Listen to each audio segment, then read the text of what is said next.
Paul F. Tompkins is a remarkably gifted and prolific comedian, actor, and writer based in Los Angeles, California. Originally from Philadelphia, Tompkins is well known for his work as a writer and performer on Mr. Show with Bob and David, and for roles in films like There Will Be Blood and The Informant. He's also a serious contender for King of all podcasts, as he has redefined the medium with his work on Comedy Bang Bang, the Pod F Tomcast, the Thrilling Adventure Hour, Super Ego, Dead Authors, and Spontanenation, an improv podcast he hosted and produced, which just celebrated its 200th and final episode. On Sunday, February 17th in the year 2019, Tompkins and the very talented comedic actor Marc Evan Jackson staged their production, Mr. Jackson and Mr. Tompkins, a Two-Gentleman Improv Show, at the Vogue Theatre in Vancouver as part of JFL Northwest. Paul and I had a talk about this very show, this stage, this thing that I just described. We talked about that. We talked about why he has clicked with Marc Evan Jackson as a comedic partner and foil, why he ended his Spontanenation podcast, what's next for him, and much more. With the support of listeners like you who subscribe to this podcast and spread the word about it and make flexible monthly pledges at patreon.com/creativecontrol, plus in-kind support from CFRU 93.3 FM, Pizza Trokadero, The Bookshelf and Planet Bean Coffee in Guelph, and Grandad's Donuts in Hamilton. This is the 458th episode of Creative Control, featuring the ingenious and always very dapper Paul F. Tompkins, with your host, me, Vish Khanna.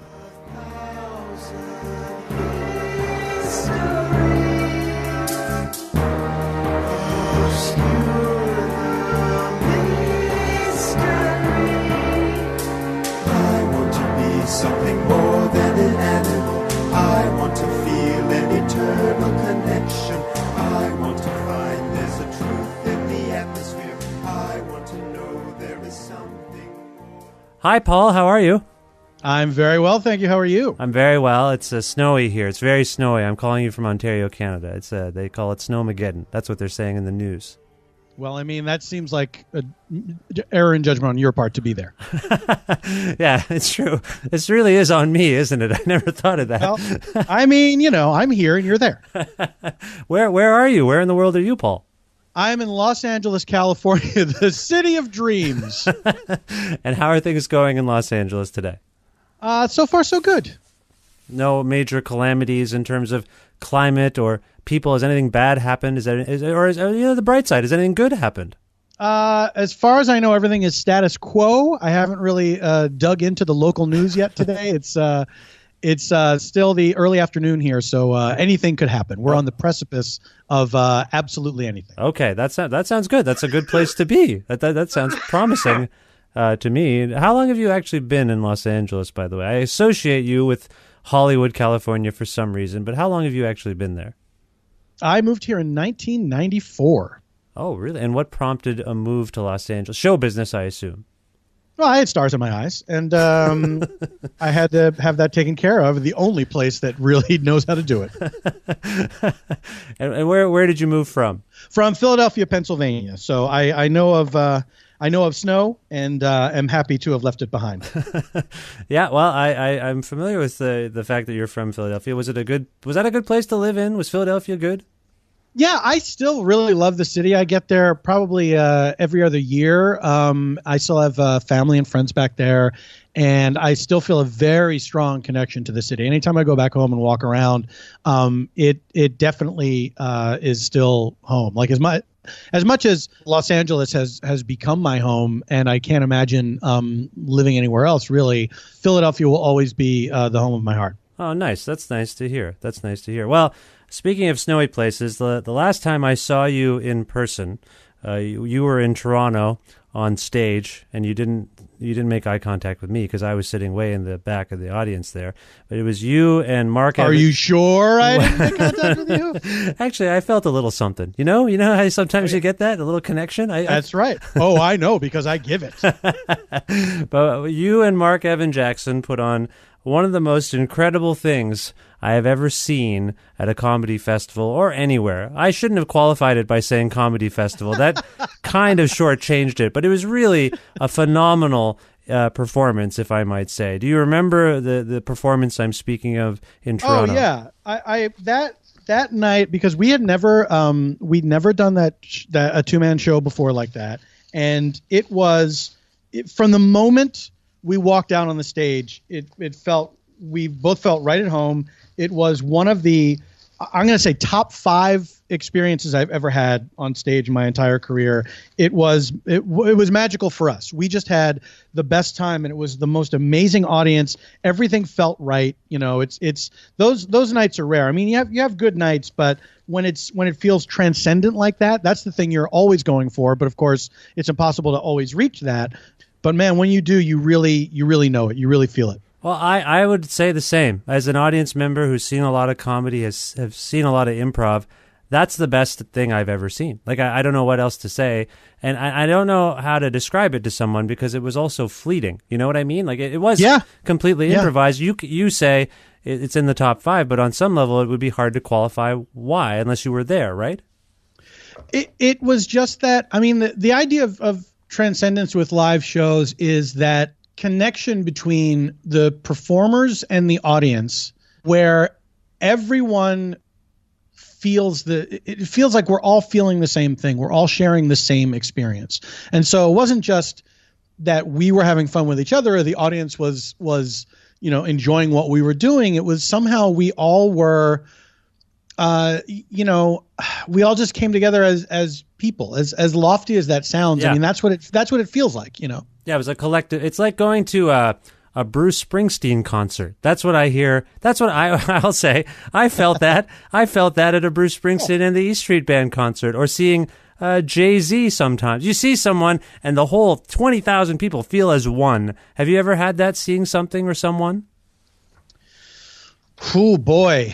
I mean, you just described your own experience, and that's all I'm saying is you don't have to dig. I don't mean to put you on the spot. Here's the thing: is that I'm seldom just an audience member these days. Like I'll go to see entertainment. Like I really like to go to the theater, but it's a different kind of thing. It's a different kind of thing than comedy. It's not that it can't happen, but I think because I am a performer, it makes me a bad audience member a lot of the time, yes. Because it makes me think of other things. It makes me think of things that I either want to do or things that I would do differently, or, things that I wish I had done, so it takes a lot for me to completely leave that stuff, to get out of my head when watching a performance. That's what I like about theater so much, is that it really, when theater is good, that to me is the transcendence of theater, that you forget about the people around you. You forget about the exit signs. You forget about, being able to maybe see into the wings a little bit, or whatever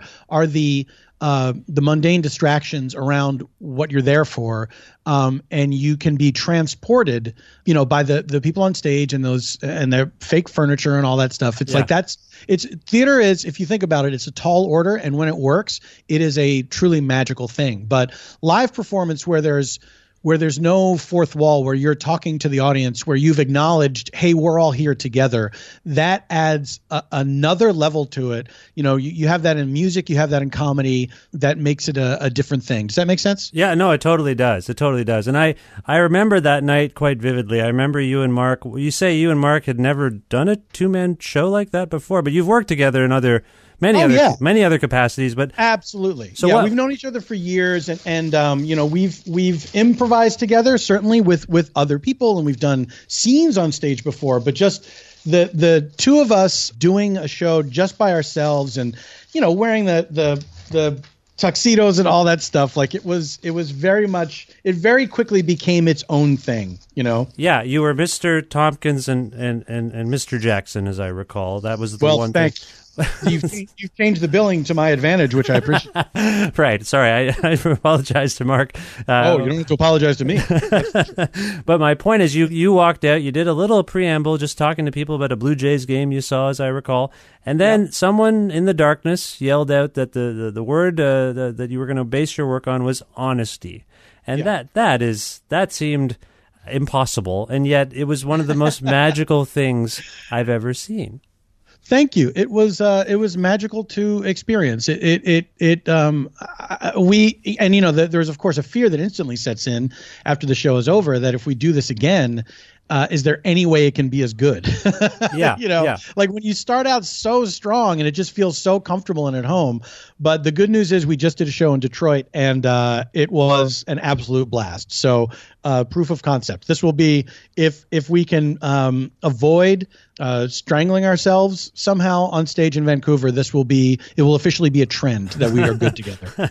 So how did you first encounter Mr. Jackson? I just want to know a little bit about this relationship because it's fascinating to me that was the thing I saw was one of the first times you'd done a two-man show like that. How did you first encounter Marc?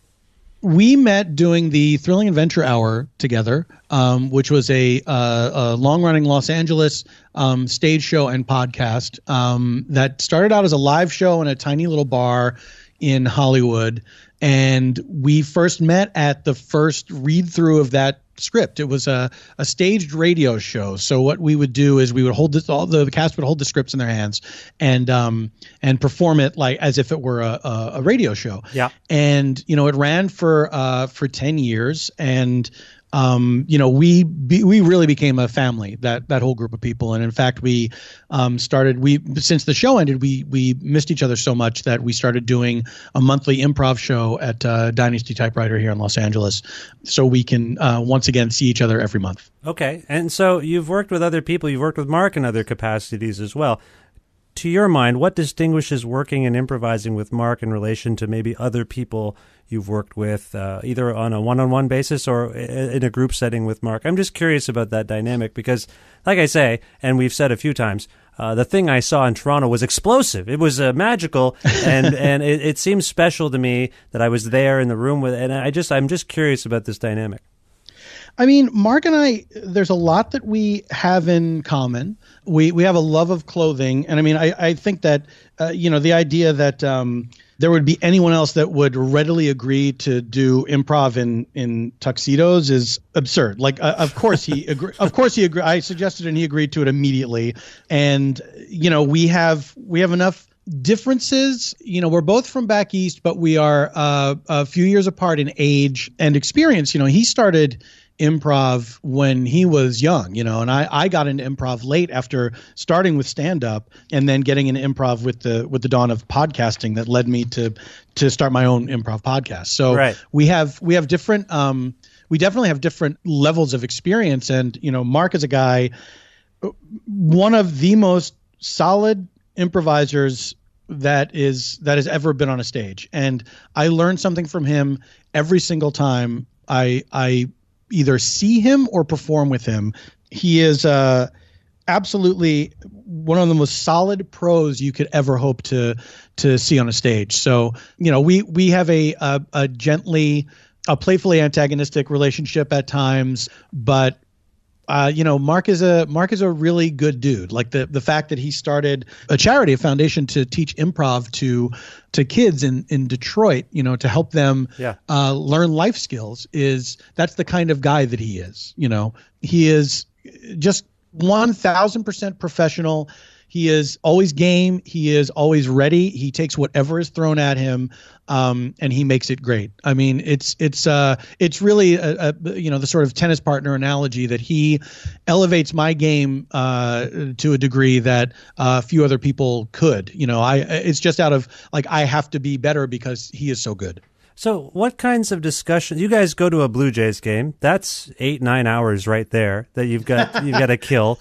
So what kind of prep are you doing before you go on stage at all? Like the experience of seeing it was someone yelled a word out. In this case, it was honesty. You proceed to work together. It's magical. I don't know a lot about the mechanics of improv and comedy, but I do know a little bit about freestyling and rap music. And I know that sometimes someone says they're freestyling, but it's a little prepared. They came from the tank, and they don't want to admit it. So are you and Marc talking conceptually about anything you might go for in the evening, or no? If we get on the verge of it, I mean, there is a certain sense of just knowing we'll talk about this later, because we're having, especially something like that where we're having the same experience. It's like we don't need to plan anything. We know that we will be talking about this later, so we're recounting it for the audience, Yeah. But We're not like saying, okay, I'll say this and then you say that, Right. Or, when we went to Detroit, we were on the same flight and there was a dumb little dust up with me and another passenger because a woman got on with her child and they were separated. Right.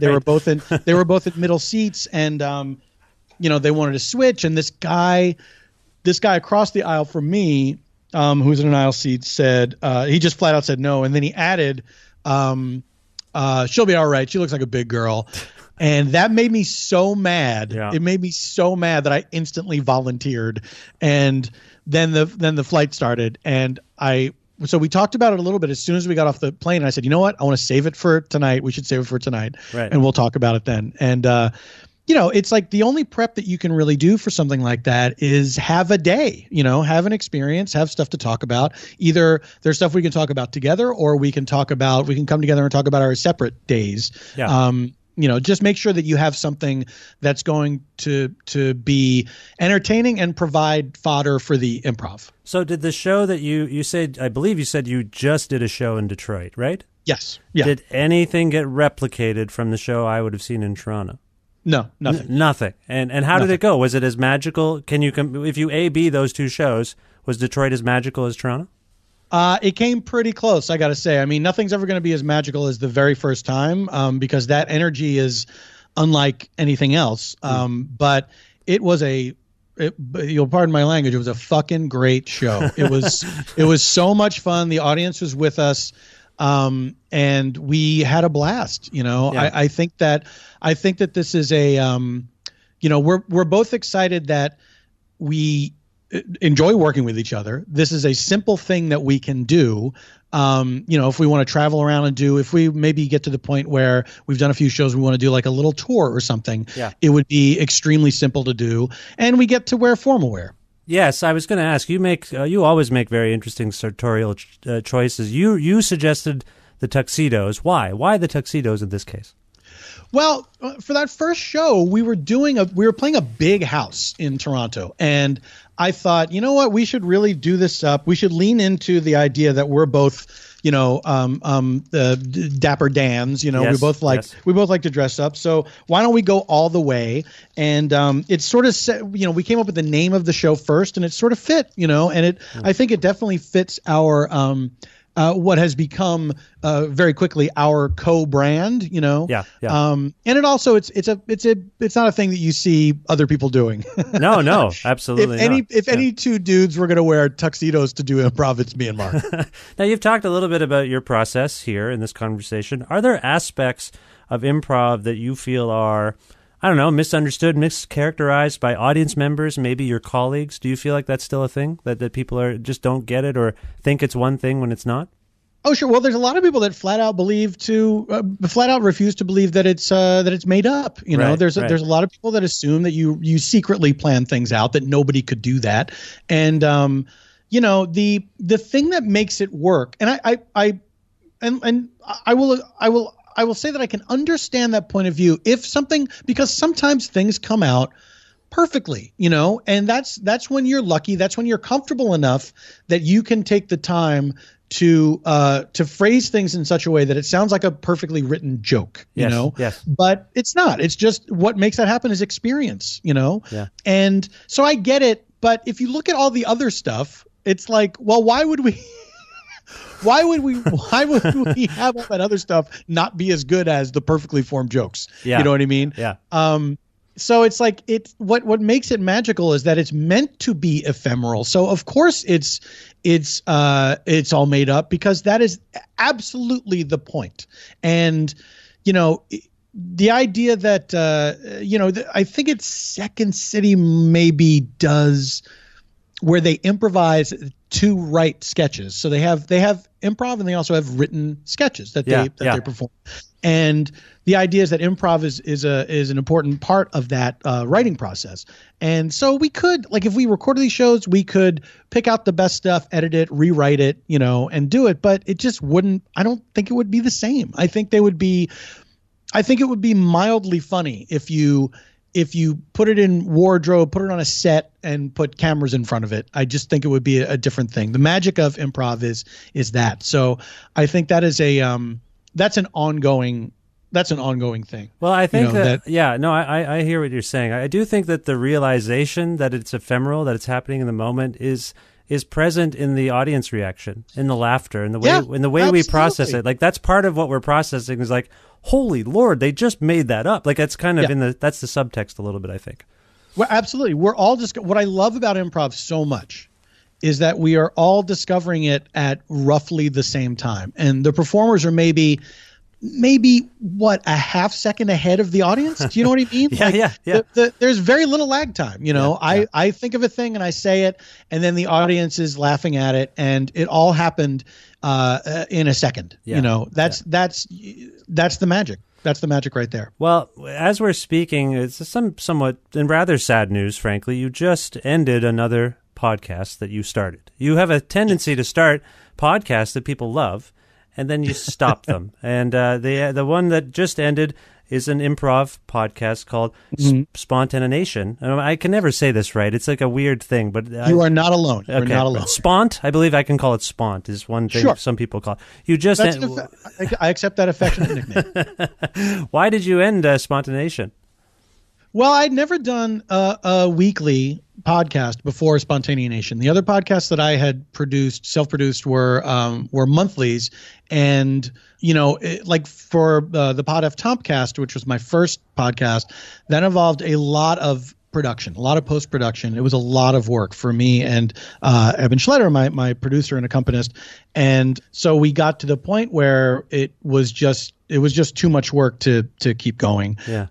We had other stuff, it was not our career. We weren't making any money from it. And then the Dead Authors podcast, which I was doing as a sort of charity show at UCB Franklin here in Los Angeles. They gave me a time slot, an early time slot, so I could donate all the proceeds to charity to A26LA, which is a reading, tutoring, mentoring program that's across the country. Right. And that the podcast would raise awareness of 826. And then that got to be tricky because I had other stuff going on, and I had to book the show, I had to do research, and I had to do it at this sort of odd hour of the day. And that got to be a little much after a while, especially after I started doing Spontanenation. And when that started, even though performing the show was a breeze and was always fun, I always enjoyed that hour in the studio with whoever was in there. Yep. But to have to book everybody and, get the show out on a weekly basis, it required booking 4 people per episode, 5 if you count Evan Schletter, who also has his own career. And, although he was getting some money to be there in the studio, it's still not enough to make it his first priority. I mean, he was there I got to say, he was there for all but maybe 4 episodes or something like that he scored later. That's remarkable, considering all the stuff that he's always got going on. Yeah. So after years of doing that, having never had a regular show like that before, the format of it started to take its toll, the production of it. And although I still enjoyed improvising with everybody, it just felt like it was time to do something new. And 200 seemed like a nice round number, and so I thought I'll end it there. And that's a lot of episodes. And I thought I'll take some time to figure out what my next thing is going to be, and that's where I am now, is trying to think what I want to do next. Okay, so you don't know what your next move is. No, I have some ideas of things to do with friends, and we'll do more episodes of Freedom, the podcast I do with Scott Aukerman and Lauren Lapkus. But I definitely want to host another show. I just don't know what I want the format to be yet. Okay.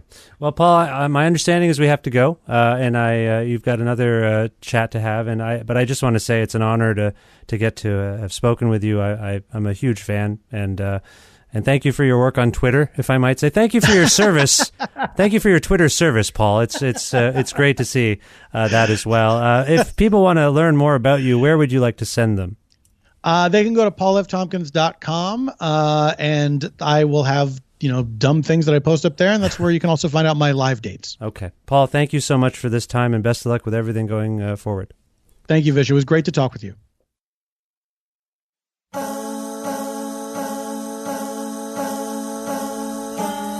Very special thanks again to Paul F. Tompkins, the great the ingenious Paul F. Tompkins was on the show. It was a short episode. We don't normally have episodes this short, but it was still fun. I enjoyed it. I learned things. Thank you very much, Paul, for being on this, the 458th episode of Creative Control, which is part of the Entertainment One podcast network and available on all iOS and Android platforms, and also on things like Spotify and YouTube and Audio Boom as well. If you can't find an episode that you've heard about and you're looking for it on one of those platforms, or if you want to learn more about me, sign up for my regularly scheduled newsletter, please visit my website, vishkhanna.com.